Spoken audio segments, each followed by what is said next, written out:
At first glance, Dredge seems like your run-of-the-mill fishing simulator, but it doesn't take long for you to realise that buried under the creepy atmosphere is a fun and intriguing game that will certainly get you hooked. At first, you start off in a tiny boat with terrible equipment, and at the beginning, I'll be honest, I was slightly worried that this game was going to be a bit too grindy, as your boat is really slow and you can't travel far before nighttime comes and the paranoia starts to set in. But once you get going, it quickly becomes addictive as you begin to encounter some of Dredge's weird and creepy characters. The progression speed is good as it offers a little bit of a grind, but if you're efficient with your time, you can quickly gain money and resources to improve your boat and improve your general quality of life. The game works with a day and night cycle, and time only passes when you're moving around or whilst you're fishing. The fishing is basically a variation of quick little mini games. Depending on what species you're catching, you'll have a different sort of goal to achieve.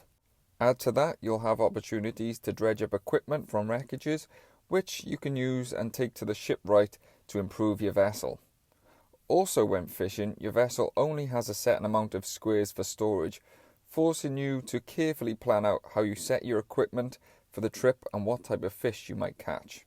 In my opinion though, where this game really tends to differ itself from other fishing simulators is the panic and paranoia meter. Certain actions will fill up the bar, but the main thing that creates panic on your small fishing boat is when the sun goes down. The longer you stay off port during the night, the more panicked your captain becomes, and you start to see monsters in the sea and in the sky that will quickly attack your boat, steal your catch, destroying your hull and eventually dragging you down to Davy Jones' locker.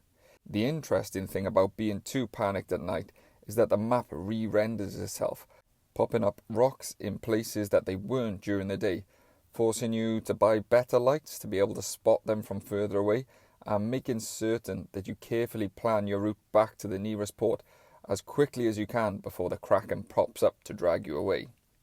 This again adds more layers as it forces you to tactically think about what you're going to do with each trip and how you're going to get from each destination to destination when travelling across the map.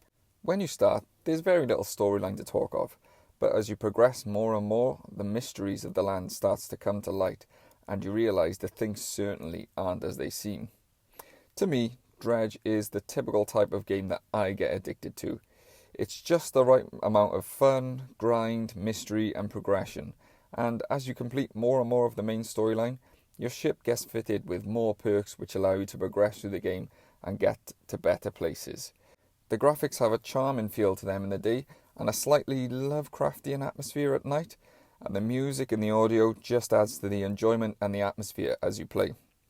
Anyone who likes grinding mystery type games will really enjoy this. There's plenty of quests, over 100 species of fish, and so much to uncover. You can complete the main storyline in about 6 hours, but if you take your time and visit everywhere and try to uncover all the mysteries, there's well over double that amount in gameplay. I have to say I thoroughly enjoyed this game, and I will be giving it an 8 out of 10. Thanks for watching.